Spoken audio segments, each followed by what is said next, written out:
تفضل. أعوذ بالله من الشيطان الرجيم. بسم الله الرحمن الرحيم. السلام عليكم ورحمة الله وبركاته. Ngayon gabi ng Saturday, tayo ay binigyan ni Allah ng pagkakataon upang magnilay, matuto at muling mapalapit sa Kanya. Sa katahimikan ng gabi, naway ang bawat salita ay maging paalala ng habag at gabay ni Allah sa ating buhay. At malugod po naming tinatanggap ang lahat ng nanonood at nakikinig pati na ang ating tagapagsalita na si Sheikh Abdul Jabbar Makapudi Bashir. At siya po ay isang daiya na kilala sa kanyang kaalaman at malasakit sa ummah. Hindi na po natin papatagalin ang gabing ito. Ang oras ay atin na pong ibinibigay sa kanya. Ya Sheikh, falyatafaddal mashkuran ma'jura. جزاك الله خير. بسم الله والصلاة والسلام على رسول الله وعلى آله وصحبه أجمعين أما بعد.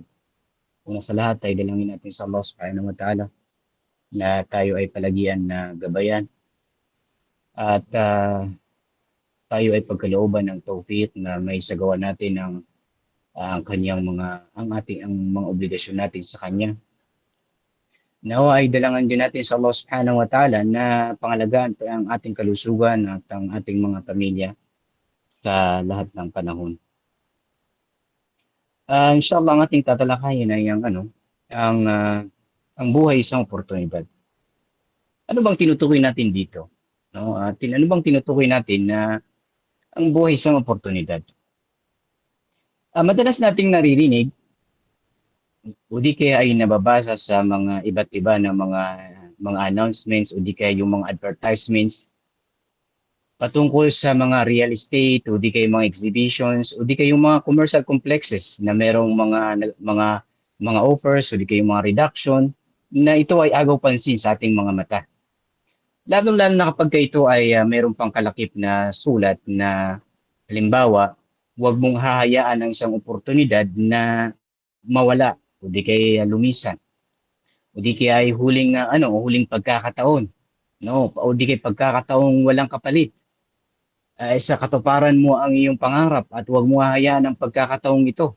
So napakarami yung mga ganito na mga nababasa natin at naririnig, no? Palaging maaring sa lugma ng iyong tahanan, sa labas, sa mga pamilihan o di kaya sa mga mall.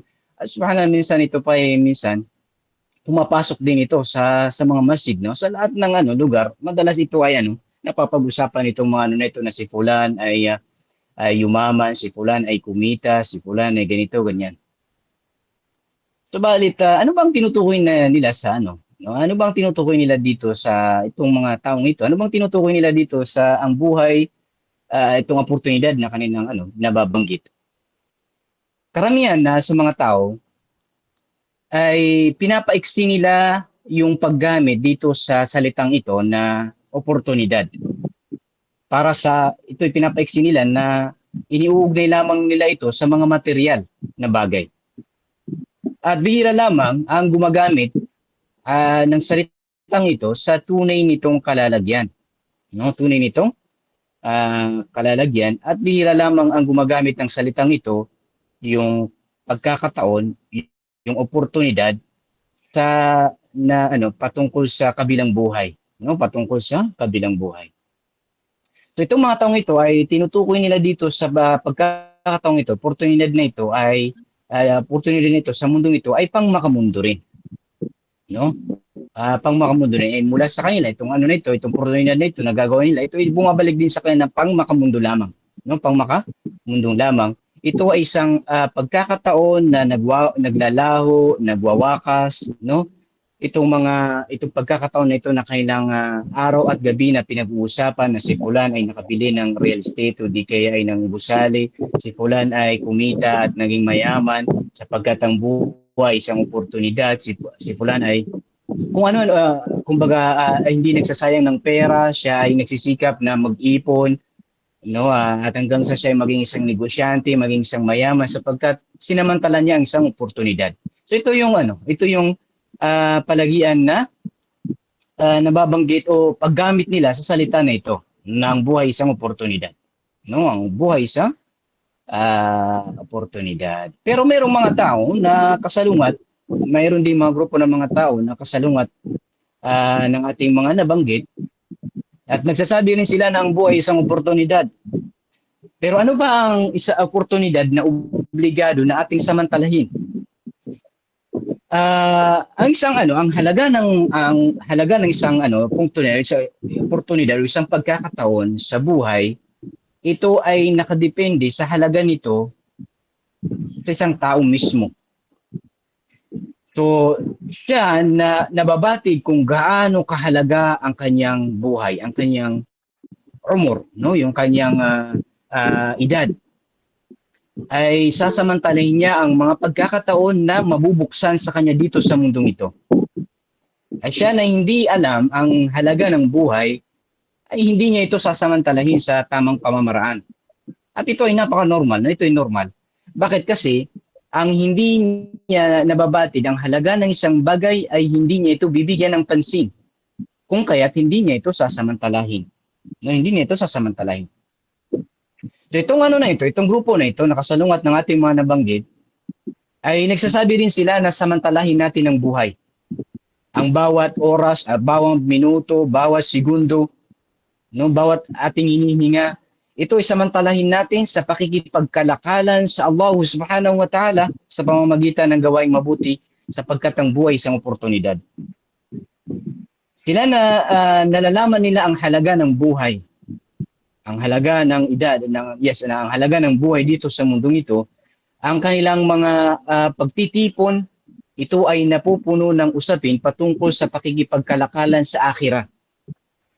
Ito man ay sa pagbabasa ng Quran, sa pagbabasa ng mga hadith, o di kaya sa pananalagsik ng kaalaman sa Sharia, o di kaya paggunita sa Allah, tasbih, yung tahlil, o di kaya pagdarasal, pag-istighfar, o di kaya pag-aayuno, pagqiyamul-layl sa gabi, pagbibigay ng sadaka, o di kaya ay pag-utos ng kabutihan, o pagbabawal ng kasamaan, o kaya ay pagsiservisyo sa mga tao, o mismong pagsiservisyo sa din ng Allah subhanahu wa ta'ala.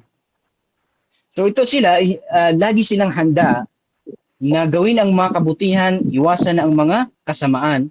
Ang kanilang puso, ito ay laging nakaugnay sa Allah subhanahu wa ta'ala, ang kanilang mga katawan, ang kanilang mga oras, ito ay lahat ay para sa Allah subhanahu wa ta'ala. Na para bagang ang kanilang mga dila ay nagsasabi, Qul inna salati wa nusuki wa mahyaya wa mamati lillahi rabbil alamin. Sabihin mo ang aking pagdarasal, ang aking pag-aalay, ang aking buhay at kamatayan, ito ay alang-alang lamang sa Allah, Panginoon ng sanlibutan.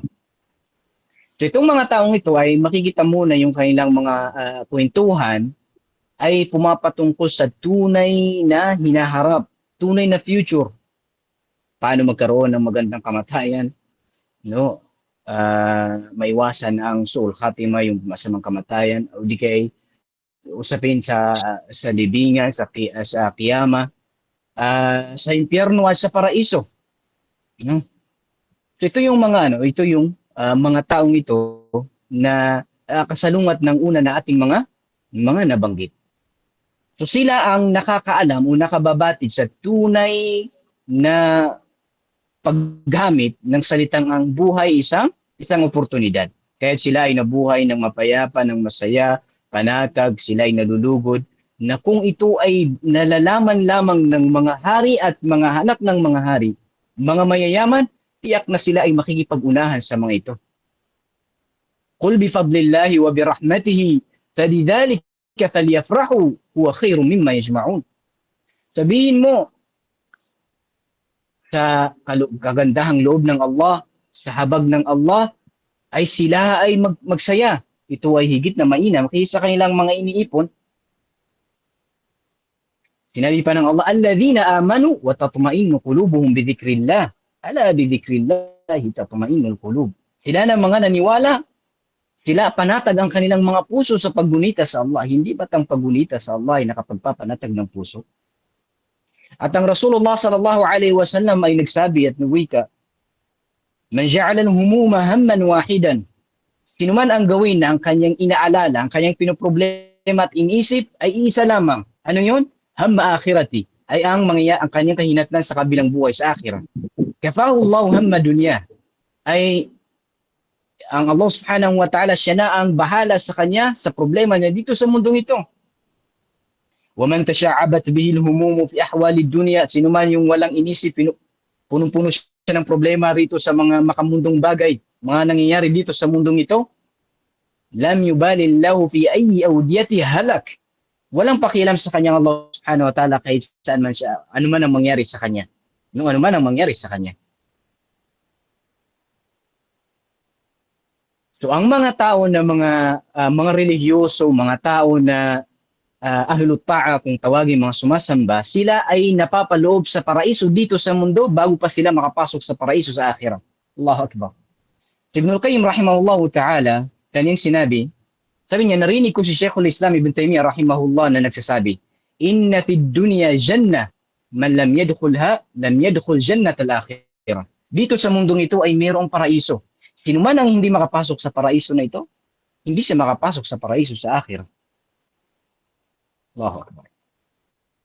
Ito ay, kumbaga ito ay strong message ito para mula kay Sheikhul Islam Ibn Taymiyyah rahimahullahu ta'ala. Mga kapatid sa pananampalatayang Islam, tayo ng mga tao, ang mga tao sa pagsasamantala sa mga pagkakataon, mga oportunidad, ay nahati sa tatlo. Kung paano, ganito hinati ng Allah subhanahu wa ta'ala na binanggit niya mismo sa Quran.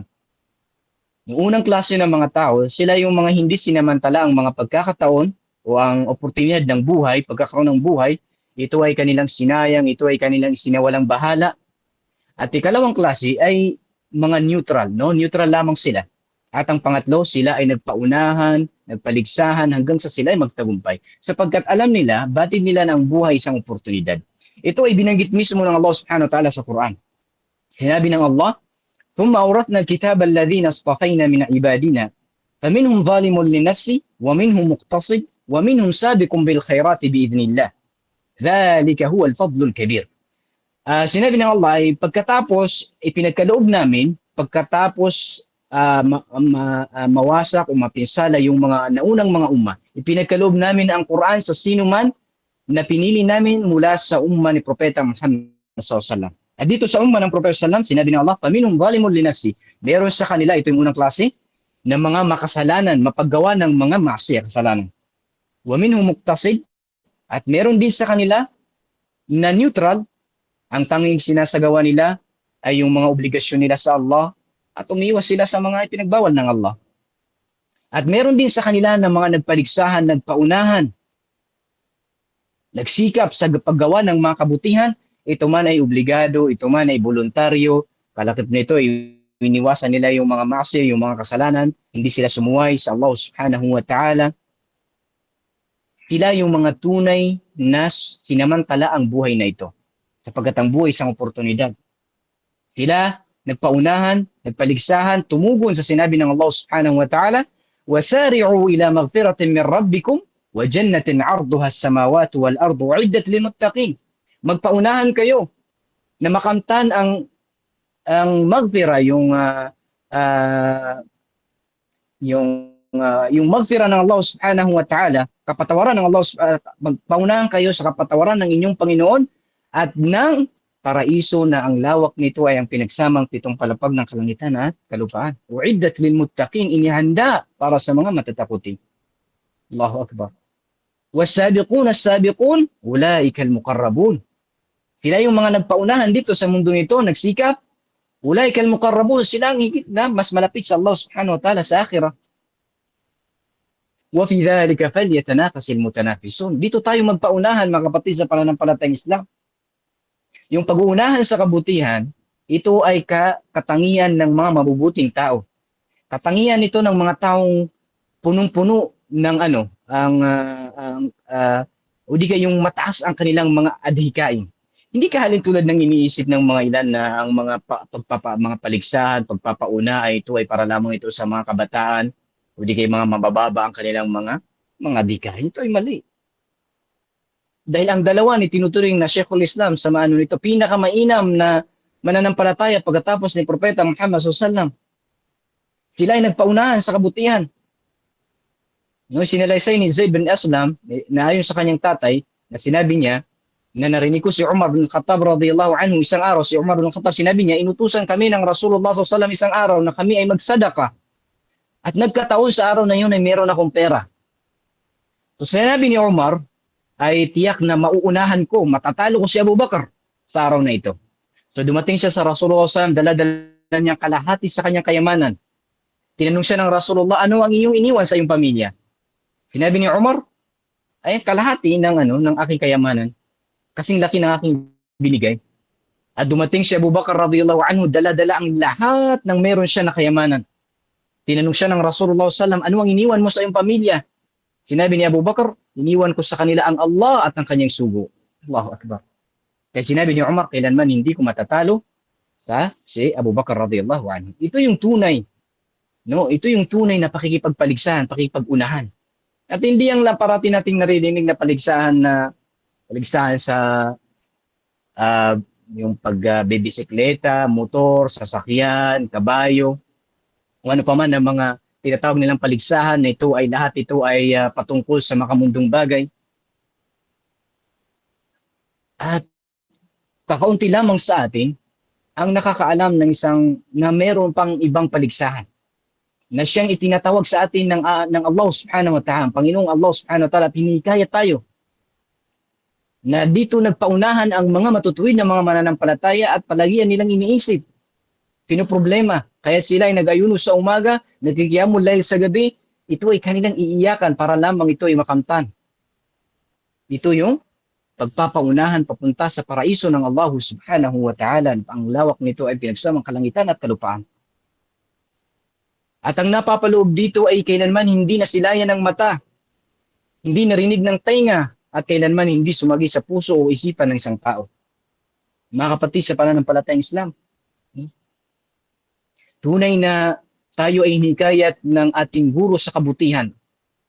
Ang propeta sallallahu alaihi wasallam na samantalahin ang oportunidad na ito. Katulad ng propeta sallallahu kung paano niya sinasamantala ang mga pagkakataon. Si Imam Al-Albani rahimahullahu ta'ala, kabilang sa kanyang sinabi, sabi niya, ang Rasulullah sallallahu ay wala siyang pinapalagpas na pagkakataon. Sinasamantala niya ang pagkakataon na may parating sa mga tao ang kaalaman at ang diin ng Allah subhanahu wa ta'ala. At mismo nung tingnan niyo kung paano, sinasamantala ng Rasulullah sallallahu isang araw siya ay bumisita sa isang Hudyo, batang Hudyo, nasa sabingit ng kamatayon na nagkakasakit. Pagpasok kung sinabi ng Rasulullah, sinamantala niya ang pagkakataon. Sabi niya, ya gulam, sabihin mo ang la ilaha illallah. Allahu Akbar. So inito sa atin ng Rasulullah SAW na samantalahin ang mga oportunidad. Kabilang dito yung sinabi ng Rasulullah SAW, igtanim khamsan qabla khams. Samantalahin mo ang 5 bago ang 5. Anong tinutukoy niya rito? Samantalahin mo ang 5 pagkakataon, oportunidad, bago pa ang 5 tinik. Tinawag natin itong tinik dahil kung paano ang isang tao kapag nakakain ng tinik natitigilan siya nito na kumain. No? Isang hadith na sinalasin Ibn Abbas radhiyallahu anhu na sinabi ng Rasulullah sallallahu alaihi wasallam sa isang lalaki habang siya ay pinapayuhan, pinangangaralan, sabi niya, irtanim khamsan qabla khams. Samantalahin mo ang 5 bago ang 5. Shababaka qabla haramik, ang iyong kabataan bago ang iyong katandaan. Wasihata qabla sakamik, ang iyong kalusugan bago ang iyong pagkasakit. Wahina qabla fakrik, ang iyong kayamanan bago ka maghirap. Wafarag qabla syughlik, ang iyong bakanting oras bago ka maabala. Wahayataka qabla mautik, at ang iyong buhay bago ka mamatay. Sa hadith na ito, ang Rasulullah sallallahu alaihi wasallam iniutos sa atin, sikapin natin o di kay samantalahin natin ang 5 biyayang ito bago pa dumating ang 5 pagsubok. Sapagkat ang biyaya, ito ay hindi nagtatagal, hindi ito nananatili sa lahat ng mga pagkakataon. Katulad ng sinabi nila, ang pananatili ng isang kalagayan, ito ay imposible na manatili ka sa isang kalagayan. Ang kabataan ito ay kumukupas, ang kalusugan ito ay nangihina, o di kaya ito ay napapalitan ng sakit. Ang kayamanan ito ay napakabilis na mawala, no? Maglaho, lilipat mula sa iyo papunta sa iyong mga tagapagmana.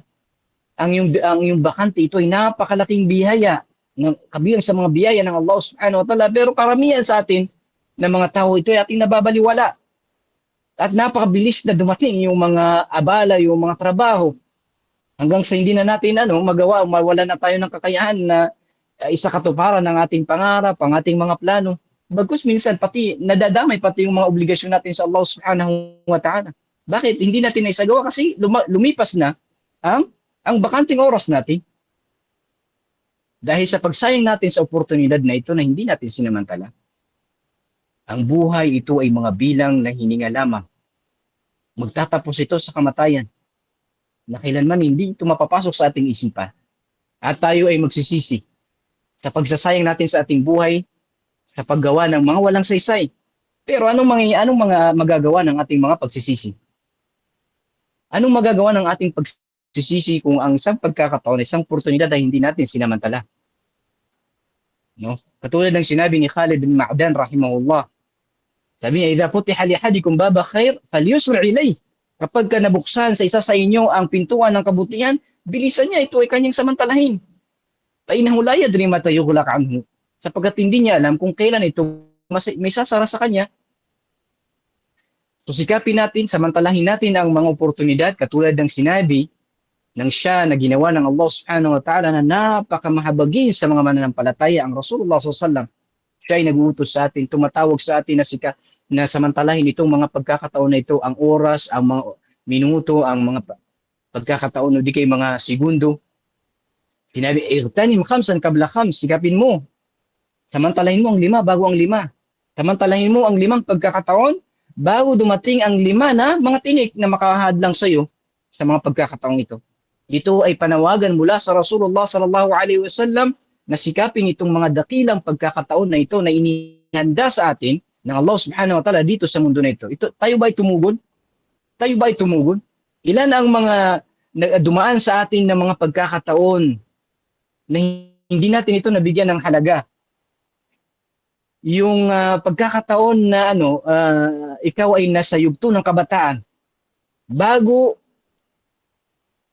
hindi mo ito sinamantala, bago hanggang sa dumating sa iyo ang katandaan. Yung pagkakataon na ikaw ay namalusog na hindi mo sinamantala hanggang sa dumating sa iyo ang sakit. Yung pagsasamantala na ikaw ay mayaman hanggang sa dumating sa iyo ang kahirapan. Yung pagsasamantala sa ang bakanteng oras. No, yung pagsasamantala sa yung oportunidad ng bakanteng oras na hindi mo binigyan ng hindi mo sinamantala hanggang sa dumating sa iyo yung mga trabaho, mga abala. At ang pinakamalaking oportunidad ay ang oportunidad ng buhay na meron tayo. No? Pero kapag hindi natin ito sinamantala, ito ay mapapalitan ng darating ang kamatayan. So itong mga nabanggit natin na mga oportunidad, kapag hindi natin ito sinamantala, ito ay magbabago at magiging isang tinik sa atin. No, ito ay magiging isang tinik sa ating hadlang sa atin upang magawa yung mga dapat nating gawin. Sa hadith na ito nating binasa, na sinabi ng Rasulullah, sinimula niya, sabi niya, "Shababaka qabla haramik." Ang iyong kabataan, samantalahin mo ang iyong kabataan bago ang iyong katandaan. Ito ang unang pagkakataon. Pagkakataon ng kabataan. Ang propeta sallallahu alaihi wasallam nanghihikayat sa atin na samantalahin natin itong pagkakataong ito para sa mga may pakinabang. Makakapakinabang, yung may pakinabang sa atin dito sa mundo at sa kabilang buhay. Huwag ninyo itong sasayangin sa mga walang saysay na kasayahan, walang saysay na mga paglalaro o di kay mga syahawat. Dahil ang panahon ng kabataan, yugto ng ito ay panahon ng pagtatrabaho ng seryoso. Bakit? Kasi ito ay nasa pagitan ng dalawang kahinaan. Ano ba itong tinatawag nating dalawang kahinaan? Ito yung dalawang kahinaan ay yung sa panahon na ikaw ay bata pa, walang kamuang-muang, hindi mo alam kung gaano kahalaga ang buhay, at sa panahon na ikaw ay matanda na, wala kang magagawa rito para sa makakabuti sa iyo sa mundo at sa bilang buhay. So itong panahon na ikaw ay nasa kabataan pa, ito yung panahon na ikaw ay may lakas, may kakayahan na gawin ng ganap at kumpleto ang pagsamba sa Allah Subhanahu wa Ta'ala. Pero ang kabataan na ito, ang panahon na ito ay bisitang napakabilis dumisan. Kapag ito ay hindi mo sinamantala, kapag hindi mo sinamantala, ang kasunod nito ay pagsisisi. No? Kasunod nito ay pagsisisi. Yung mga tao tayo ay dumadaan sa apat na yugto. Yung unang yugto, yung yung bata pa lamang, walang kamuwang-muwang. Tinatawag nila ito na marhala tutufula. Ikalawang yugto ay ito yung kabataan, ay tinutukoy rito yung mga binatilyo, mga yung sa edad na binata. At pangatlong yugto ay yung tinatawag nila sa English na adulthood. At panghuli, pang-apat na yugto, yung yugto ng katandaan. So ang Rasulullah sallallahu alaihi wasallam dito sa hadith na ito ay hinikayat tayo na samantalahin natin itong yugto na ito, yung specific na yugto na ito, yugto ng kabataan. Dito sa mundong ito, napunuin natin ito ng mga pagsamba sa Allah subhanahu wa ta'ala. At ang yugto na ito ay hindi ito lumalagpas ng mga 30, o di kay 35. Hindi ito lalagpas sa 30 o 35. Pag lumagpas na ito yung tinatawag nila na adulthood. No? Kapag ikaw, lumagpas ka sa edad na 35, at yung nakalipas mong buhay, o mga buhay, mga taon, hindi ka namuhay, hindi ka natarbiyo, hindi ka namuhay sa pagsamba sa Allah subhanahu wa ta'ala, tunay na lumagpas sa iyo ang isang napakalaking oportunidad. Ano yung oportunidad na ito? Ikaw ay mapabilang sa mga taong lililim sa arsh ng Allah subhanahu wa ta'ala sa kabilang buhay, o araw na lalapit sa atin yung araw, lalapit sa mga tao, mga nilalang ang araw na ito, kaya tayo ay maglalangoy tayo sa ating mga pawis, depende sa mga nagawa natin. Katulad ng sinabi ng Rasulullah sallallahu alaihi wasallam, sab'atun yudhilluhum Allahu fi dhillihi yawma la dhilla illa dhilluhu. 7 na sila ay pasisilungin ng Allah sa kanyang silungan sa araw na walang silungan maliban doon. At binanggit niya kabilang dito sa 7 na ito, syabun nasya fi ibadatillah, ay binatilyo na siya ay lumaki sa pagsamba sa Allah subhanahu wa ta'ala. So kapag ikaw ay lumagpas sa edad na ito, nawala itong pagkakataon ito. Napakalaking pagkakataon. No? Kaya napakalaking kalugian sa atin na lalagpas tayo sa edad na ito, sa yugto ng kabataan, na hindi man lamang tayo lumaki sa pagsamba sa Allah subhanahu wa ta'ala. Hindi ka mapapabilang sa mga lililim sa silungan ng Allah subhanahu wa ta'ala. Pero, alhamdulillah, mga kapatid sa pananampalatayang Islam, ito man ay lumisan man sa ito, itong edad na ito, itong pagkakataong ito, na kung saan kailanman hindi ito mapapalitan. Pero, huwag mong palalagpasin na ang iyong puso ay laging nakaugnay sa mga masjid. Huwag mong palalagpasin na sa tuwing ikaw ay magsasadaka, ay ito ay yung itatago na walang nakakaalam. Huwag mong palalagpasin na ikaw ay laging iiyak sa Allah subhanahu wa ta'ala kapag ikaw ay mag-isa lamang. Ito ay kabilang ito sa mga binanggit ng Rasulullah SAW na lililim sila sa liliman o sa silungan ng Allah subhanahu wa ta'ala sa kabilang buhay. Si Imam Ahmad rahimahullahu ta'ala, kanyang sinabi, sabi niya, ma shabbahtu syababa illa bi shay'in kana fi kummi fasaqat. Sabi niya, inihalin tulad ko ang kabataan, hindi ko hinihalin tulad ang kabataan maliban sa isang bagay na nasa aking palad. Pagkatapos ito ay nahulog. Allahu Akbar. No? So, ganito kabilis dumaan ang yugto na ito. No? Ang yugto na ito. Kaya't wag sa mga napapalo pa rin sa yugto na ito ay yung punuin ito ng pagsamba sa Allah subhanahu wa ta'ala paggawa ng mga kabutihan. Kasunod ng sinabi ng Rasulullah, sabi niya ay yung kalusugan bago ka magkasakit. Ito ang ikalawang oportunidad. Itong oportunidad na kalusugan, ito ay biyaya ng Allah subhanahu wa ta'ala sa atin na hindi natin nabibigyan ng kahalagahan, ng halaga. No? Maliban lamang kapag ito ay nawala sa atin. Kaya nga, minsan sinasabi nila na ang kalusugan ito ay isang korona sa ulo ng mga malulusog. Hindi nila ito nakikita o hindi ito nakikita maliban sa kanila na mayroong mga sakit. Ikaw ay malusog, minsan hindi mo ito nabibigyan ng halaga, hindi mo ito nasasamantala. Malalaman mo pa lamang kung gaano ito kahalaga kapag ikaw ay nagkasakit na. Allahumma musta'an. Kung kaya marapat sa atin na samantalahin natin itong biyaya na ipinagkaloob sa atin ng Allah subhanahu wa ta'ala bago pa ito mawala sa atin. Kabilang sa mga panalangin ng Rasulullah sallallahu alaihi wasallam, Allahumma inni a'udhu bika min zawali ni'matik. Ako, o Allah, ako ay nagpapakupkop sa iyo sa pagkawala ng iyong biyaya, wa tahawuli afiyatik, yung pagbabaliktad, pagbabago ng kalusugan na iyong ipinagkakaloob. Wa fujaati ni'matik, at yung biglaan na iyong sumpa, wa jami'i sakhatik, at lahat mula sa lahat ng iyong mga kinamumuhian o kinagagalitan. So ang obligado sa atin ay samantalahin itong oportunidad na kalusugan bago pa dumating sa atin ang sakit. No? Ilan sa mga tawang ngayon ay napakalakas, masigla, malusog, at biglang siya ay nagkasakit at nangyari siya ay buong buhay niya nakaupo na ngayon sa wheelchair. No? Hindi makagalaw, paralisado. Marami yung mga ganito, subhanallah.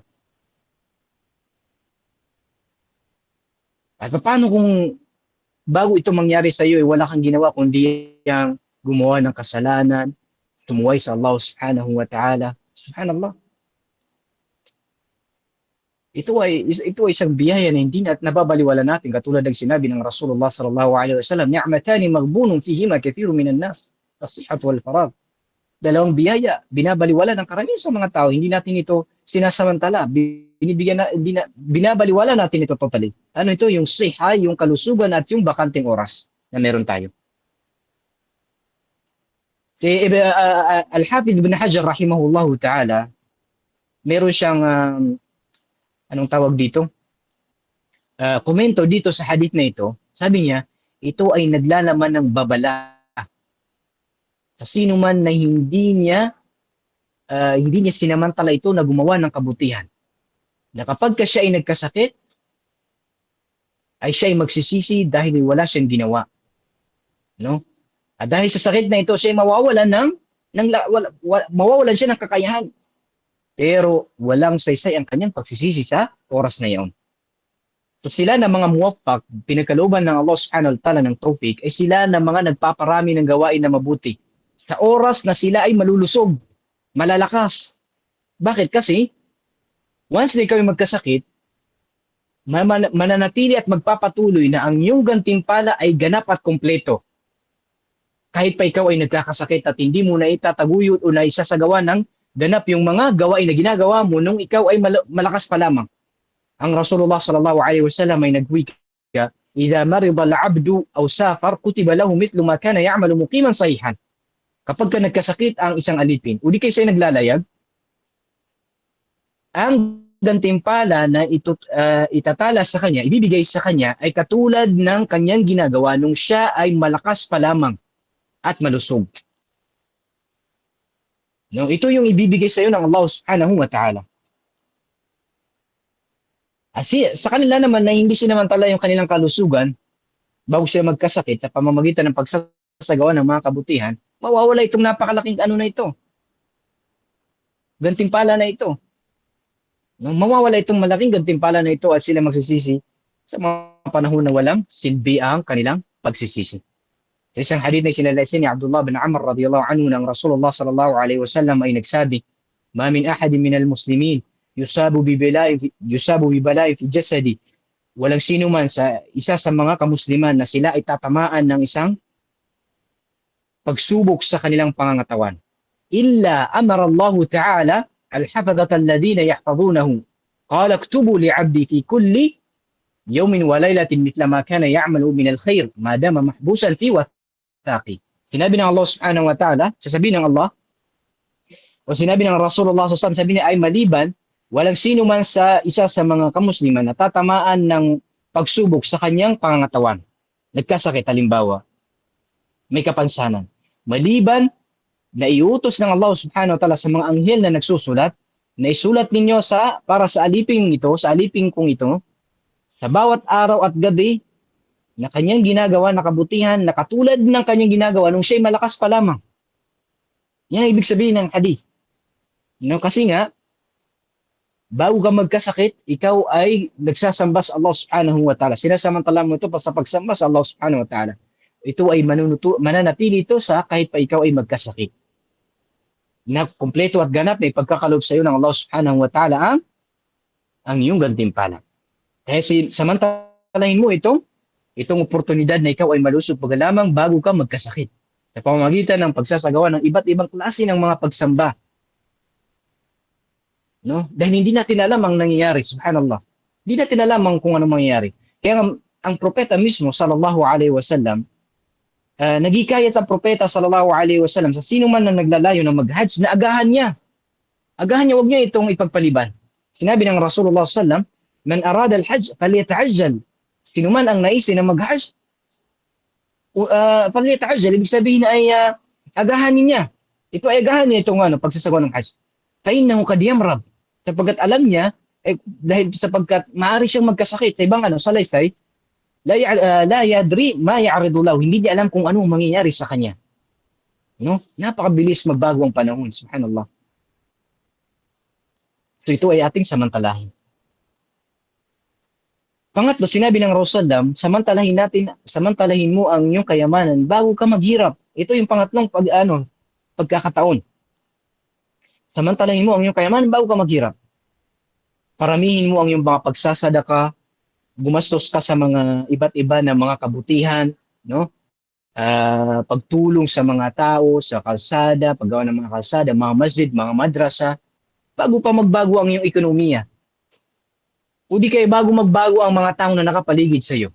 Kasi ang pinakadakilang sadaka na iyong ibibigay ay sa mga panahon na ikaw ay malusog at anong tawag dito, yung malusog at saka tawag dito yung kuripot, no? Yung malusog ka at kuripot ka, once na ikaw ay magbigay ng sadaka sa mga sa kalagayang ito, na ikaw ay nangangamba na maghirap, ang gantimpalang ito ay higit na napakadakila. No, ang gantimpala ng sadaka na ibibigay sa mga panahon ito ay napakadakila. Kahit huwag mo itong pagpapaliban, itong pagbibigay ng sadaka. No, bago pa dumating sa iyo ang kamatayan, sa mo na si fulan. Hindi kaya bago ka pa, subhanallah, may mga tao na mayayaman at hindi nila sinamantala ang kayamanan ito sa pagbibigay ng mga sadaka, pagtulong sa mga tao, sa mga mahihirap. At kapag siya ay malapit ng mamatay, hati-hati niya ang kanyang kayamanan sa kanyang mga tagapagmana na iniisip niya, inakala niya, minsan sabi niya walang problema kasi meron naman akong mga pag-iwanan ng aking kayamanan at inshallah, ito ay kanilang gagamitin sa kabutihan at ito ay may porsyento ako sa aking libingan. Subhanallah. Paano ka nakakatiyak sa bagay na ito? Huwag mong hayaan na ang ibang tao ang gagawa ng kabutihan para sa iyo, makakabuti sa iyong sarili mismo. Hindi mo alam. No? Pagkatapos mo itong maibigay itong mga manang ito sa mga yung tagapagmana at ikaw ay pumanang, baka ito ay yung pala gagamitin nila sa masama. Wallahu musta'an. Maliban sa gabayan at kahabagan ng Allah subhanahu wa ta'ala. So mga pati sa pananampalatayang Islam, ito ay isang oportunidad na makilala mo ang Allah subhanahu wa ta'ala sa mga panahon na ikaw ay mapayapa, malusog, walang iniisip na problema. Bakit? Upang ikaw ay ikaw ay madatnan at tulungan ng Allah subhanahu wa ta'ala sa panahon na ikaw ay nangangailangan. Tunay na ang Allah subhanahu wa ta'ala ipinaalam sa atin na ang isang Muslim pagkatapos niyang mamatay, pinaalam ito sa atin ng Allah subhanahu wa ta'ala, binanggit niya sa Quran na ang isang tao kapag siya ay namatay, siya ay maghahangad, no? Siya ay maghahangad at hihiling na sana siya ay bigyan ng pagkakataong muli na makabalik sa mundong ito para magsaya, maglaro, hindi, para siya ay magsadaka at mapabilang sa mga mabubuti mga tao. Pero anong magagawa ng kanyang kahilingan? Sinabi ng Allah subhanahu wa ta'ala, وَأَنْفِقُوا مِمَّا رَزَقْنَاكُمْ مِنْ قَبْلِ أَنْ يَأْتِيَ أَحَدَكُمُ الْمَوْتُ فَيَقُولَ رَبِّي لَوْلَا أَخَّرْتَنِي إِلَى أَجَلٍ قَرِيبٍ فَأَصَّدَّقَ وَأَكُنْ مِنَ الصَّالِحِينَ وَلَنْ يُؤَخِّرَ اللَّهُ نَفْسًا إِذَا جَاءَ أَجَلُهَا وَاللَّهُ خَبِيرٌ بِمَا تَعْمَلُونَ. Kayo ay gumastos mula sa mga biyayang ipinagkaloob namin sa inyo bago pa dumating sa isa sa inyo ang kamatayan. At kanyang sasabihin, o aking Panginoon, ipagpaliban mo ang aking kamatayan at ako ay tiyak na ako ay magsasadaka at mapapabilang sa mga matutuwid na mga mananampalataya. Pero anong magagawa at silbi ng kanyang kahilingan? Wala. Sapagkat wala yuakhir Allahu nafsan. Kailanman hindi pagpapaliban ng Allah sa tao ang kanyang kamatayan kapag ito ay dumating. Kapag ito ay dumating. Allahu musta'an.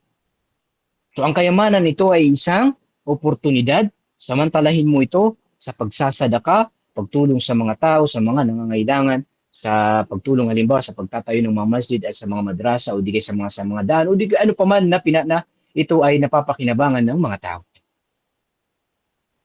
Pangapat ay sinabi ng Rasulullah, samantalahin mo ang iyong bakanteng oras bago pa dumating ang iyong pagkabisi, yung abala. Ito yung pangapat na oportunidad. Oportunidad na pagkakaroon ng bakanteng oras. Alamin ninyo mga kapatid, sa pananampalatayang Islam, kayo ay kahabagan ng Allah subhanahu wa ta'ala at panatili kayo ay gabayan na ang oras, ito ay either ito ay sisira sa iyo o ito ang magpapaangat sa iyo. Ang oras, ito ay sisira sa iyo kapag ito ay ginugol mo sa maasiya, sa kasalanan. At ito ay magpapaangat sa iyo kapag ito ay ginugol mo sa pagsamba sa Allah subhanahu wa ta'ala. Ang bakanting oras ay isang napakalaking oportunidad. Samantalahin mo ito sa mundong ito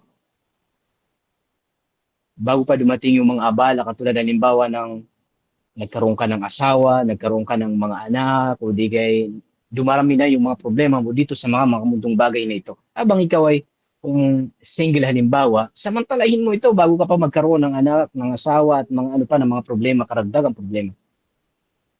Samantalahin mo ang iyong mga oras na bakante.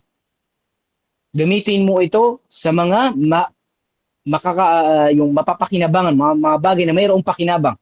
Bakit? Kasi ang ating sarili, kapag hindi natin ito inabala, itong sarili natin ito sa mga may katuturan, no? May pakinabang, ay mababaligtad, kumbaga aabalahin tayo nito sa mga bate, sa mga baluktot at walang pakinabang. No, mga walang pakinabang. Samantalahin mo itong bakante na meron ka bago ka pa magkaroon ng mga responsibilidad. Samantalahin mo halimbawa ang pagsasaulado ng Quran, pagsasaliksik ng mga kaalaman sa Sharia. Kasi mayroong mga tao na kapag lumaki na siya, nahihiya na siya na magsaliksik ng kaalaman.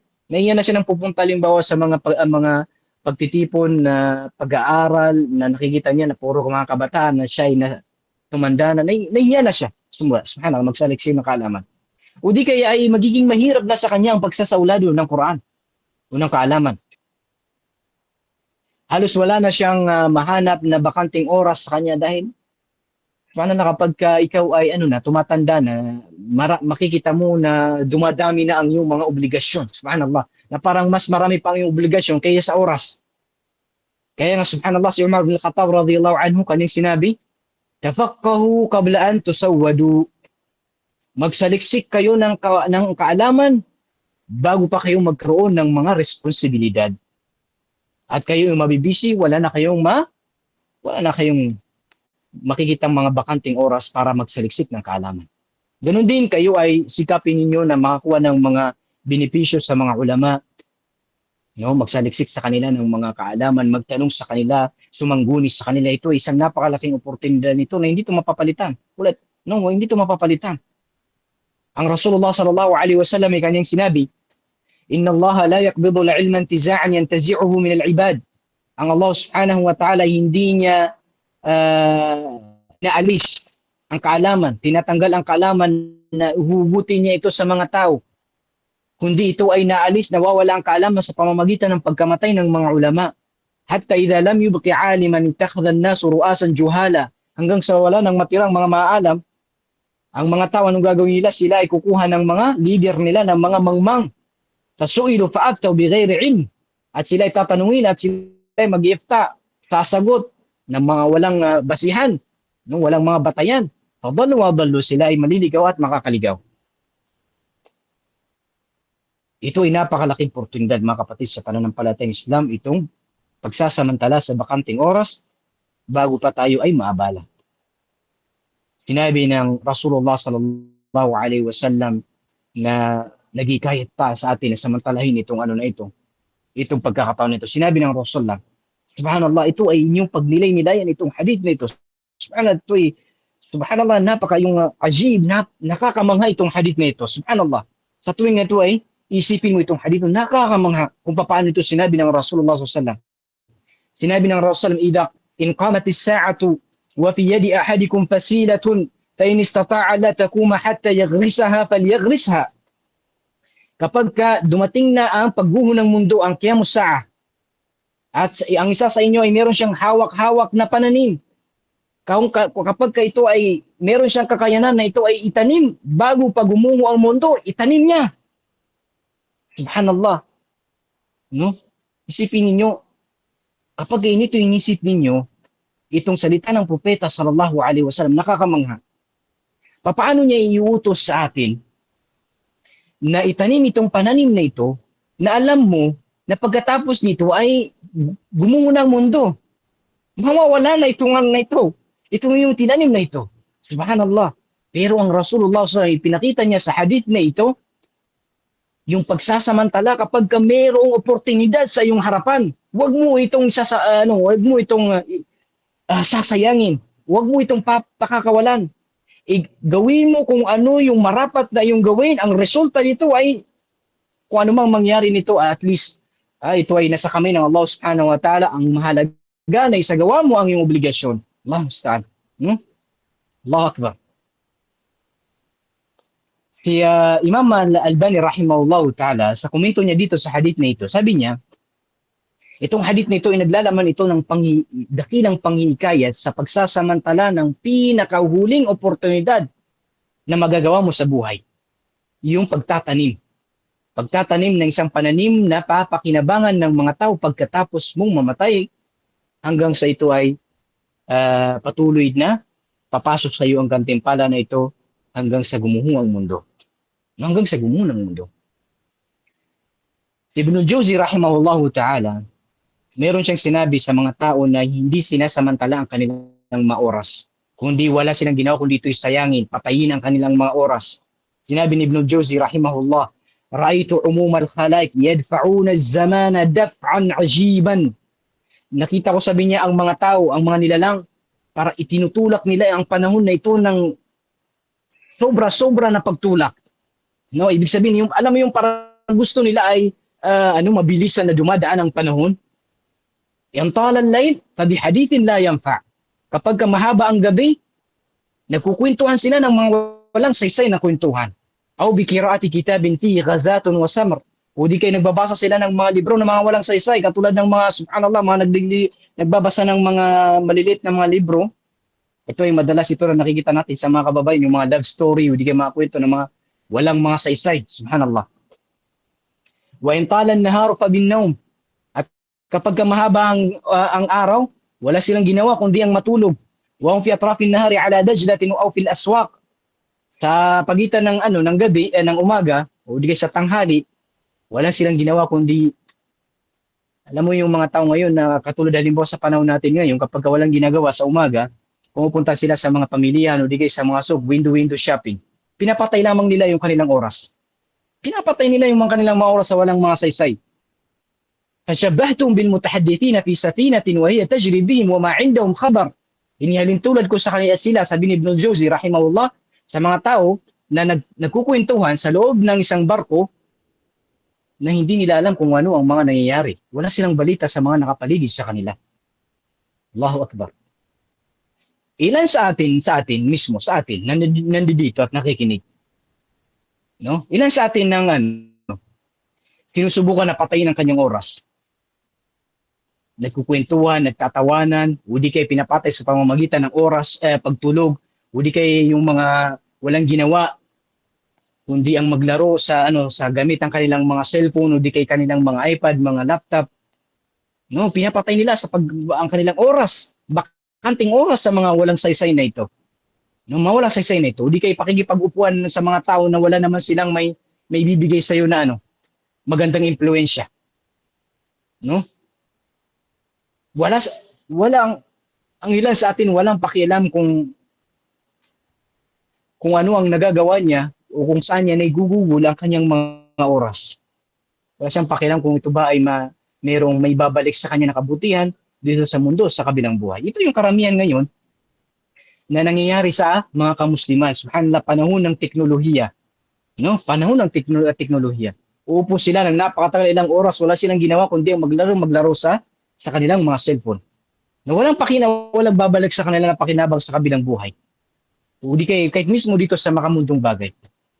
Sinabi ni Ibnul Qayyim rahimahullahu ta'ala, daya'ul waqti ashaddu minal maut, ang pagsasayang ng oras ay mas matindi kaysa kamatayan. Bakit? Ya Ibnul Qayyim, bakit? Lianna al-mauta yaqta'uka 'anid dunya, sapagkat ang kamatayan ay puputulin nito ang iyong koneksyon sa mundong ito. Wa daya'ul waqti yaqta'uka 'anillah, at ang pagsasayang ng oras ay puputulin ang iyong koneksyon sa Allah subhanahu wa ta'ala. Allahu akbar. Allahu musta'an. Panglima, na binanggit na sa hadith nating binasa, sinabi ng Rasulullah sallallahu alaihi wasallam, samantalahin mo ang iyong buhay bago ang iyong kamatayan. Ito ang panglimang oportunidad. Samantalahin mo itong oportunidad na ito na magawa mo yung mga bagay na babalik sa iyo ang kabutihan nito pagkatapos mong pumanaw. Bakit? Kasi ang isang tao kapag ka namatay, mapuputol lahat ang kanyang mga gawain. Mapuputol ang kanyang mga pangarap, mga plano. At ang matitira ay ang kanyang pagsisisi. No, ang kanyang mga pagsisisi. Pero ano magagawa ng iyong pagsisisi? Mga kapatid sa pananampalatayang Islam, gumawa ka ng isang bagay na babalik sa iyo pagkatapos mong mamatay. Huwag mo itong pagpapaliban. Hanggang sa dumating sa iyo ang pagpapaliban mo, hanggang sa dumating ang kamatayan. Sasabihin mo katulad ng sinabi ng Allah, ya laytani qaddamtu li hayati. Ya laytani, kasawian sa akin, sana ay ako ay gumawa sana ay nakapaglaan ako ng oras para ako ay makagawa ng kabutihan na babalik sa aking buhay. Subhanallah, itong hadith na ayan na ito na sinabi ng Allah ay qaddamtu li hayati, ay nagawa ko para sa aking buhay. Anong buhay ang tinutukoy dito? Buhay sa akhirah. Dahil ito ang tunay na buhay na meron ka. Yung buhay sa akhirah. Pero kapag ito hindi mo sinamantala, sana ako ay nakapagsadaka, sana ako ay nakapag-ayuno, sana ako ay sana ako ay nakakagawa ng ganito.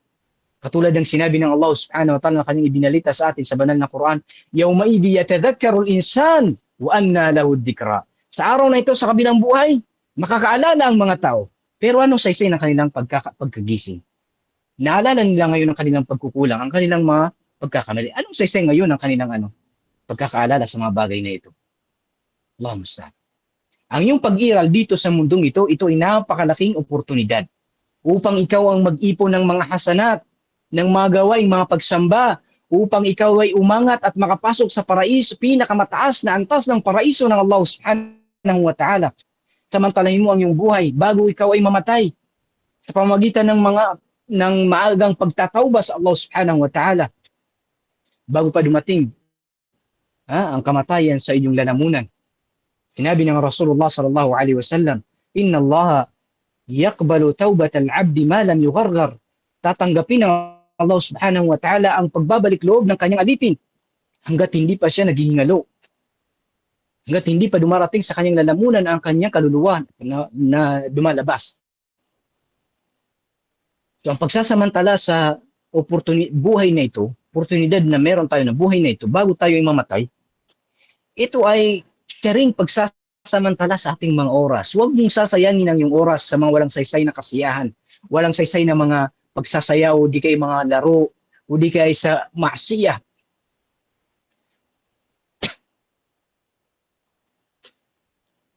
Ilan ang ating mga pinapangarap, no? Pero ito ay kailanman ay hindi naganap at nangyari at na kumpleto dahil ikaw ay dinadna ng kamatayan. No? Ilan sa atin ang mga naghahangad para sa bukas, no? Pero natulog siya at pagkatapos hindi na nagising.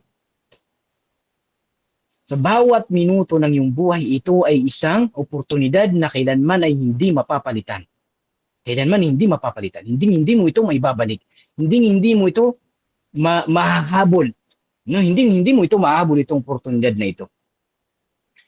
Sikapin, samantalahin mo itong buhay mo na ito bago ka mamatay. Ito ay isang salita na napakahalaga. Napakaiksing salita, pero napakalaking pakinabang sa atin.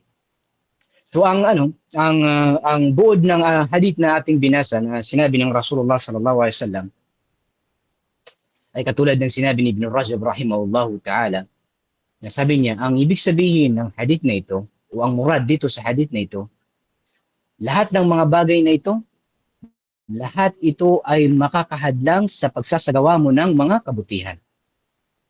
Ang ilan dito ay maaantala ka o maaabala ka. Ito man ay sa personalidad mo, sa iyong sarili mismo, tulad ng pagiging ng kahirapan, o di kay mismong kayamanan. Ganon din ang sakit, yung katandaan, pagkamatay, lahat ito ipuputulin nito ang iyong mga gawain. Ahad lang kay sa mga gawain na mga mabuti, no? Mga mabuti. At ang ilan dito ay ito ay mga pangkalahatan na mga makakahadlang sa tao, katulad ng pagdating ng kabilang Qiyamus Sa'a, yung pagguho ng mundo na ito, pagdating ni Dajjal at mga iba pa ng mga fitna na kakaharapin ng mga tao, no? Kakaharapin ng mga tao. Kaya nga Rasulullah sallallahu alaihi wasallam, kabilang sa kanyang bago pa dumating ito, sabi niya, badiru bil a'mali fitanan kaqita'il laylil mudlim. Sabi niya, kayo ay yung maaga kayo, di kayo magunahan kayo sa pagsasagawa ng mga gawaing mabubuti bago pa dumating ang mga fitna. Dahil ang fitna na ito, sa sobrang tindi ng fitna na ito, hindi mo ito makikita. Hindi mo makikita, o hindi mo magagawa yung dahil hindi mo ito nakikita, katulad ng paglalakad mo sa isang napakadilim na gabi. Hindi mo nakikita kung saan ka pupunta. Hindi mo nakikita kung saan ka pupunta. No? So ito ay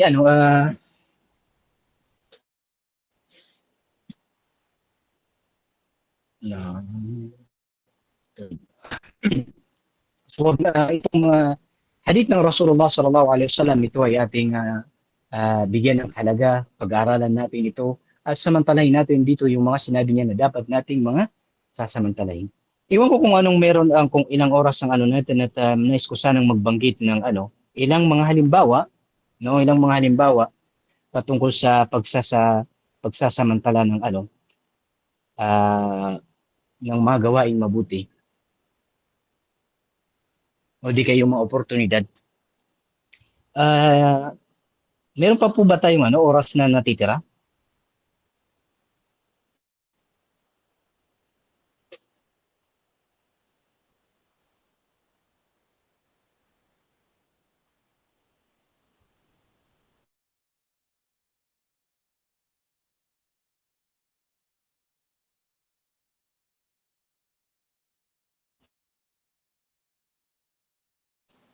Meron pa ba tayong natitirang oras o wala na?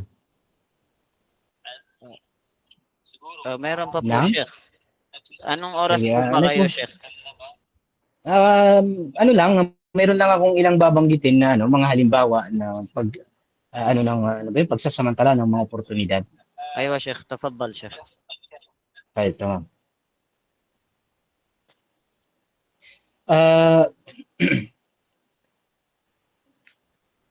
Merong ilan sa mga larawan, no, halimbawa, magbabanggit tayo halimbawa, at inshallah siguro isa o dalawa na mga halimbawa rito.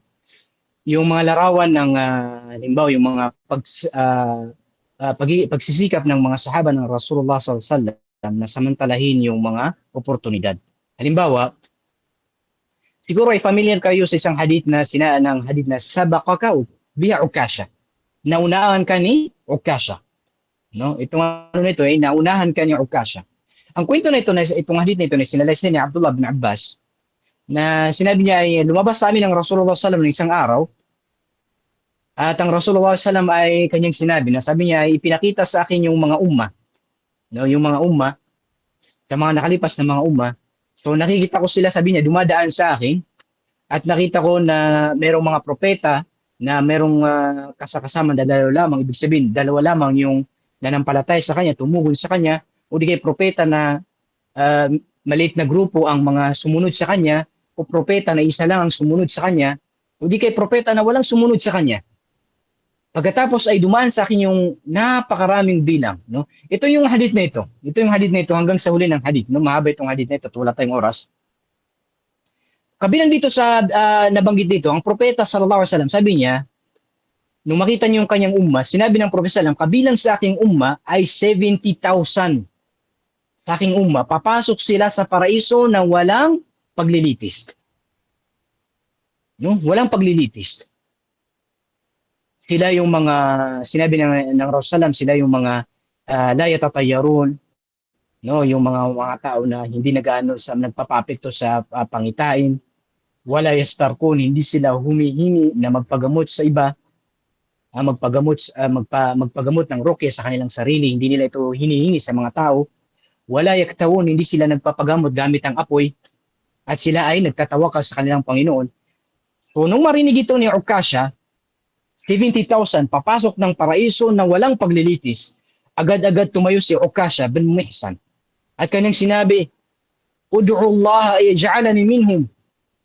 Hilingin mo sa Allah na ako ay mapabilang sa kanila. Anong sinabi ng Rasulullah? O Allah, ibilang mo si Ukasha, ibilang mo siya sa kanila. Nung makita ito ng iba sa mga sahaba, tumayo rin siya. Gusto niyang gayahin si Ukasha. At sinabi niya sa Rasulullah, Rasulullah, hilingin mo sa Allah na ibilang ako sa kanila. Anong sinabi sa kanya Rasulullah? Naunahan ka ni Ukasha.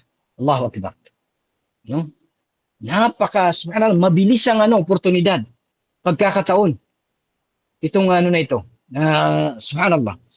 Papasok ng paraiso, ibig sabihin si Ukasha ngayon sa pagkakataon ito, ay siya ay ipinalangin ng hiniling sa kanya, para sa kanya ng Rasulullah sallallahu niling niya sa Allah subhanahu wa ta'ala na mapabilang si Ukasha sa kanila, at ang panalangin ng Rasulullah sallallahu ito ay tinutugunan ng Allah subhanahu wa ta'ala. So nakita niyo kung paano yung pag-grab, no, pagsasamantala ng mga oportunidad. Kabilang sa halimbawa nito ay isang hadith na isinalasi ni Rabi'a bin Ka'ba, na kung saan ay sabi niya ay natutulog ako, sabi niya, kasama ng Rasulullah sallallahu at isang araw nagdala ako sa kanya ng wudu, tubig, para ito'y gamitin niya sa wudu o kanyang pangailangan. So nung gawin niya ito, ang Rasulullah sallallahu sabi niya kay Rabi'a, sabi niya, humiling ka sa akin. No? Humiling ka sa akin. Anong sinabi ni Rabi'a? Sabi niya, as'aluka murafaqataka fil jannah. No? Sabi niya, ihilingin ko sa iyo na ikaw ay maging rafiq, kumbaga ikaw ay maging kasama ko sa pagpasok sa paraiso. Sinabi ng Rasulullah, wala na bang iba? Sabi niya, yun. So, sinabi sa kanya ng Rasulullah, fa'ini ala nafsika bi kathrati sujud, tulungan mo ako sa iyong sarili sa pamamagitan ng pagpaparami ng pagsasala. No, pagsasala. So tingnan niyo kung paano sinamantala ni Rabi'a. Siya ay nagsisilbi sa Rasulullah sallallahu alaihi wasallam. Binigyan siya ng pagkakataon ng Rasulullah, humiling ka sa akin. Siya ba ay humiling ng allowance, ng pera, o di kay mga material na mga bagay, makamundong bagay? Hindi. Sinamantala ito ng sahabi na ito, itong pagkakataong ito, ang buhay isang oportunidad. Kung kaya't, hindi siya humingi ng isang kamilyo, hindi siya humingi ng hardin, o damit, o ano pa man na pera, na mga material na mga bagay, hindi. Hindi niya, sinamantala niya yung pinakamataas na kahilingan. Ay makasama niya ang propeta sallallahu alaihi wasallam, sabay silang papasok ng paraiso. Allahu Akbar. Ito ay isa lamang ito sa mga halimbawa ng pagsasamantala ng mga, at ganun din ng mga ang mga tabi'in, no? Ang mga tabi'in, mga sumunod sa mga sahaba ng Rasulullah sallallahu alaihi wasallam. Katulad halimbawa ni isa ito sa pinakamalaking imam na maalam, si Yahya bin Yahya al-Laythi. Itong tabi'in na ito, pumunta siya kay Imam Malik rahimahullahu ta'ala upang magsalisik ng kaalaman sa Madina, no? At itong si Yahya, ito ay galing Andalos. Napakalayo, ilang 3 buwan bago bago makarating sa Madina. So pumunta siya sa Madina para magsaliksik ng kaalaman kay Imam Malik rahimahullahu ta'ala. Pinakamaadam sa panahon na yun si Imam Malik. So habang sila ay nag-aaral, ay may dumaan na napakalaking elepante. So yung mga mag-aaral, sila ay nagsilabasan. Bakit? Kasi wala kasing elepante sa Madina eh. So bihira lamang yung yung ganun na may dadaan sa kanila na elepante. Walang nabubuhay na elepante sa Madina. So dahil dito namangha yung mga tao, nagsilabasan sila at pinanood nila yung mga elepante na dumadaan. Si Yahya, siya ay nanatili na nakaupo sa harapan ni Imam Malik. Nung makita siya ni Imam Malik na hindi siya tumayo, ay tinanong siya ni Imam Malik, no? Tinanong siya ni Imam Malik, sabi niya, bakit hindi ka lumabas at tingnan mo yung elepante, katulad ng ginawa ng iyong mga classmates? Anong sinabi ni Yahya? Sinabi ni Yahya, ako ay naglakbay para lamang ikaw ay makita. Para lamang ikaw ay makita at hindi para makita ang elepante. Subhanallah. No? Kaya nga si Imam Malik rahimahullah ta'ala is lubas siyang namangha kay Yahya at siya ay binigyan ng palayo na tinawag niya si Yahya na Aqilul Andalus, pinaka matalino na taga-Andalus, no? Pinakamatalino na taga-Andalus. Allahu Akbar. Kaya nga subhanallah si Yahya, yung riwaya ni Yahya, yung salaysay ni Yahya sa libro ni Imam Malik na Al-Muwatta, siyang pinaka-authentic. No? Pinaka-authentic. Samantala na si Yahya, kabilang siya sa pinaka-bata na naging estudyante ni Imam Malik.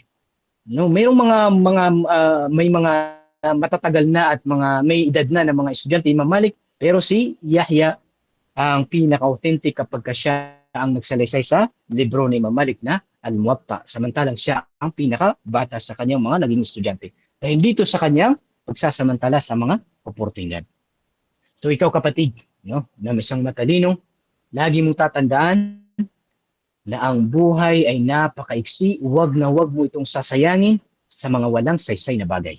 O mga kapatid sa pananampalatayang Islam, isa sa pinakamalaking problema na kinakaharap natin, no, bagkus lahat ng mga tao, hindi lang ang mga kamusliman, ang buhay natin ay mayroong limitasyon, mayroong hangganan.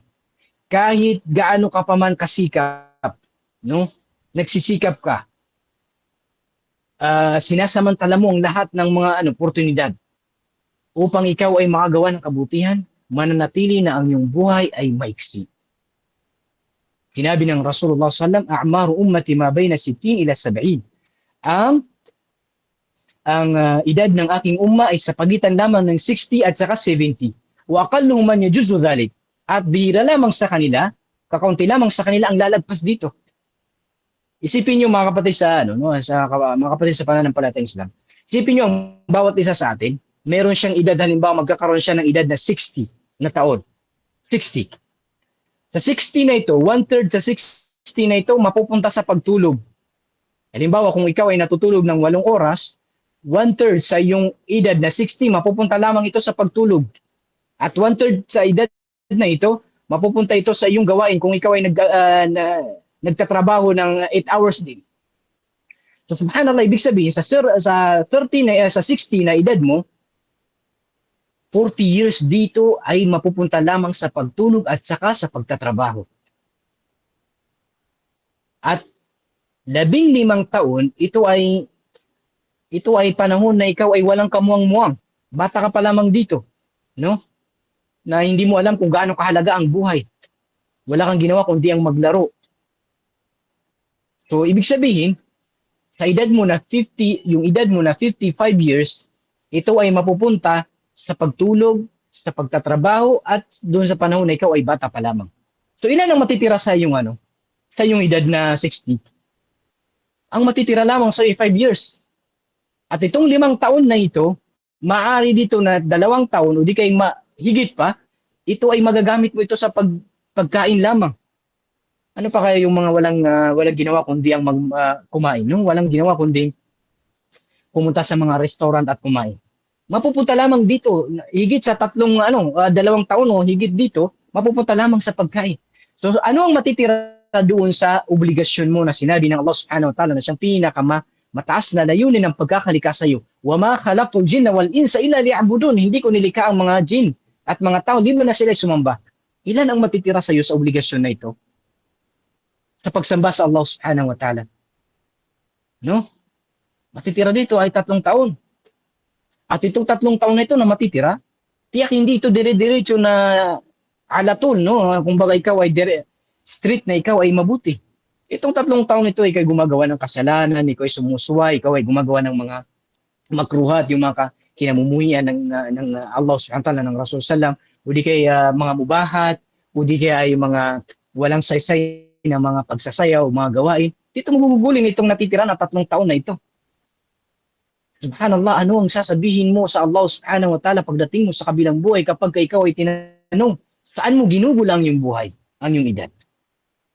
Ibig sabihin, tayo ay nasa harapan ng napakalaking problema. Problema na pagkakaroon ng napakaiksing buhay. Napakaiksing buhay. Samantalang napakarami ang ating mga obligasyon. So anong solusyon? Ang solusyon ay samantalahin natin ang lahat ng mga pagkakataon na ang ilagay mo sa pagitan ng iyong mga mata, ang buhay isang oportunidad. Anong gagawin natin? Babaliktarin natin yung halimbawa, yung mga mubahat, yung mga pinahintulot na sa atin na which is walang gantimpala, kundi ito ay pinahintulot lamang, ito ay babaliktarin natin, gagawin natin ito na pagsamba. Gagawin natin ang ating pagtulog na pagsamba, gagawin natin na ang ating mga trabaho ay pagsamba, gagawin natin ang ating pagkain at pag-inom ay pagsamba sa pamamagitan ng ihtisab. Anong ibig sabihin ng ihtisab? Ibig sabihin, halimbawa, ikaw ay matutulog at ang iyong layunin, mag-intention ka na ikaw ay matutulog upang ikaw ay magpalakas sa gabi at may makapagqiyamul layl, o di kaya ay ikaw ay makapagsala ng salatul fajr. Ikaw ay kakain at iinom, ang intensyon mo rito ay magpalakas upang ikaw ay makapaggawa ng mga pagsamba at mga mabubuting gawain. Ikaw ay maghahanap buhay, no? At ang intensyon nito ay upang hindi ka mapabilang sa mga taong nanlilimos, o di kay pangalaga sa iyong mga pamilya, asawa at mga anak mula sa kahirapan, o di kaya ikaw ay maghahanap buhay upang makatulong sa mga nangangailangan. So ibig sabihin, yung ating layunin, gagawin natin itong mabuti. Itutuwid natin ito. Kasi bakit? Napakaiksi ang ating buhay. Napakaiksi ng ating buhay. Kahit ito yung isa sa mga sa mga paraan upang masamantala natin ang ating buhay na ito. Katulad ng sinabi ng Allah subhanahu wa ta'ala, "Qul inna salati wa nusuki wa mahyaya wa mamati lillahi rabbil alamin." Sabihin mo, ang aking sala, ang aking pagkatay, pag-aalay, ang buhay at kamatayan ay para lamang sa Allah subhanahu wa ta'ala. Gawin mo na ang iyong buhay at kamatayan ay lahat ito ay para sa Allah subhanahu wa ta'ala. No? Dahil ang mga gawain, katulad ng sinabi ng Propeta sallam, nakabase sa iyong niya, sa iyong intensyon, innamal a'malu binniyat. Ang mga gawain ay nakabatay sa iyong mga layunin, intensyon. No? Ito ay nakalayunin, Kaya nga, ang Propeta sallallahu alaihi wasallam, kanyang sinabi, "Man ata firashahu wa huwa yanwi ay yaquma fayusalli min al-layl." Sino man yung pupunta, ihiga sa kanyang higaan. At ang kanyang nilalayon ay upang siya ay magising sa gabi at siya ay magdasal. No? Ngayon, nung siya ay matulog, pagalabat su'ainuhu hatta yusbih. Ang nangyari, hindi na siya nagising. Umaga na siya nagising. Pero bago siya matulog, siya ay naglayon na natulog siya ng maaga para magising sa gabi at makapagqiyamul layl. Anong sinabi ng Rasul sallam? Kutiba lahu ma nawa. Ipagkakaloob sa kanya kung anuman ang kanyang nilayon. Wa kana nawmu sadaqatan alayhi min rabbi. At ang kanyang pagtulog, ito ay isang sadaka para sa kanya mula sa kanyang Panginoon. Mula sa kanyang Panginoon. So paano natin titimbangin? Minsan na mga kapatid sa pananampalatayang Islam, nangyayari sa atin yung may mga panahon na tayo ay masigla. May mga panahon na tayo ay tinatamad, pinanghihinaan. So paano natin titimbangin yung ating sarili sa pagitan ng kapag tayo ay may sigla o di kaya ay sa pagitan ng pagkakaroon ng sigla at yung kahinaan o di kaya katamaran. Ang Rasulullah sallallahu alaihi wasallam, meron siyang hadith. Sinabi niya, "Inna likulli amalin syirrah wa likulli syirratin fatrah. فمن كانت فترته إلى سنتي فقد اهتدى ومن كانت فترته إلى غير ذلك فقد هلك." Sa bawat gawain, meron itong syirra. Alam mo yung may sigla. Nararamdaman mo yung sigla sa pagsasagawa ng gawain na ito. Walikulli syirratin fatra. At ang kasunod ng ng sigla na ito ay ang panghihina, yung katamaran. Kung kaya, sino man ang kanyang panghihina, kapag ikaw ay nanghina, sinabi ng Rasulullah, sino man ang sa kanila na nanghina, tinamad, at nanatili siya sa aking sunnah, siya ang nagabayan. At sino man ang nanghina at dinala siya sa maliban dito ay maliban sa mga pagsamba o sunnah ng Rasulullah, siya ay mawawasak o mapipinsala. Ano bang ibig sabihin ng hadith na ito? No? Sa bawat gawain ay nakakaramdam ka ng mga sigla ng yung kagustuhan, yung tamis, yung pananabik na sa paggawa ng gawain na ito. So ang isang mananampalataya, kapag ka ito ay yung nararamdaman sa iyong sarili itong sigla na ito, yung pananabik na ito sa paggawa, samantalahin mo ito. Magparami ka ng mga pagdarasal, magparami ka ng mga pag-aayuno, magparami ka ng mga sadaka, pagbabasa ng Quran, paggunita sa Allah, at iba pa ng mga pagdadaawa, pagsasaliksik ng mga kaalaman. Mga bagay na magpapalapit sa iyo sa Allah subhanahu wa ta'ala, ito ay samantalahin mo at magparami ka. Magparami ka. So ngayon, kapag ka dumating yung katamaran mo, kasi ito ay kabilang ito sa sunnah ng Allah, ito ay kabilang sa paglikha ng Allah subhanahu wa ta'ala sa atin na hindi mananatili ang ating sigla. Ito ay susundan ng kahinaan at katamaran at panghinaan ng loob. No? So ngayon, kapag ka sinundan ito ng kahinaan o katamaran, anong sinabi ng Rasulullah? Walikulli shirratin fatrah. No? Faman kanat fatratu. Sinabi ng Rasulullah, kapag ka dumating yung pagkakataon na ikaw ay nanghina, tinamad, kapag ka naramdaman mo ito, kontrolin mo ang iyong sarili at pinaka-less na gagawin mo ay yung mga obligasyon mo sa Allah subhanahu wa ta'ala. Subukan mo na kahit paunti-unti, nagagawa mo yung mga bagay na magpapalapit sa iyo sa Allah subhanahu wa ta'ala. Huwag mong hahayaan na itong katamaran na ito, itong kahinaan na ito, dadaling ka nito sa mga kasalanan, sa mga bagay na walang saysay, pagsuway sa Allah subhanahu wa ta'ala, o di kayo yung mga pupunuin mo yung sarili ng mga syahwat. Wal'iyadu billah. Kasi ito yung nangyayari sa mga tao. Minsan kapag minsan ay may mga panahon na magsigla ka sa pagsamba sa Allah subhanahu wa ta'ala. So kapag ikaw ay pinanghinaan, ngayon ay mapupunta ang iyong atensyon sa mga bagay para lamang aliwin ang iyong sarili. Hindi, wag mo itong gawin. No? Walang problema kapag ito yung mga mubahat, pero kontrolin mo ang iyong sarili na wag kang madala nito sa mga ipinagbabawal, mga kasalanan, o di kayo mga syahawat ng mga walang mga saysay, o di kayo makakapinsala na ito. Makakapinsala sa iyong sarili. Manatili ka kahit ang pinakalis sa oras na ikaw ay nangihina, magawa mo yung mga obligasyon mo sa Allah subhanahu wa ta'ala. Sinabi ni kabilang sa sinabi ni Ibn Qayyim rahimahullah ta'ala, sinabi ni Umar bin Khattab radiyallahu anhu, inna li hadhihi al-qulub iqbalan wa idbaran. Katotohanan na itong puso na ito, merong iqbal at saka idbar. Ito ay merong yung pananabik, yung pagkasigla at saka yung pagtalikod, panghihina. Fa idha aqbalat fakhudhuha bin nawafil. Kapag nararamdaman mo sa iyong sarili yung kasiglaan, ito ay gugulin mo ito sa pagsasagawa ng mga voluntaryo ng mga ibadat, mga pagsamba. Wa in adbarat falzimuha al-fara'id. At kapag ikaw ay nanghina, manatili ka sa mga obligasyon mo sa Allah subhanahu wa ta'ala. No? So, ito yung mga marapat sa atin kung paano balansihin ang ating sarili kapag tayo ay nakakaramdam ng kasiglaan o di kaya sa pagitan ng kasiglaan at ng kahinaan. Paumanin sa mahabang oras na ating na nagugol sa sa muhadara na ito, lecture na ito. Dalangin ko sa Allah subhanahu wa ta'ala na ito ay ating mapakinabangan, mapabilang tayo sa mga tao na nagpapaunahan sa kabutihan, sa pagsamba na magpapalapit sa atin sa Allah, mapabilang tayo sa mga tao na sinasamantala yung mga oportunidad, no? Oportunidad na sa akhirah, sa kabilang buhay. Naway gabayan tayong ng Allah subhanahu wa ta'ala at tayong lahat ay patawarin sa ating mga kasalanan. Wallahu ta'ala alam. صلى الله وسلم على نبينا محمد وعلى اله وصحبه وسلم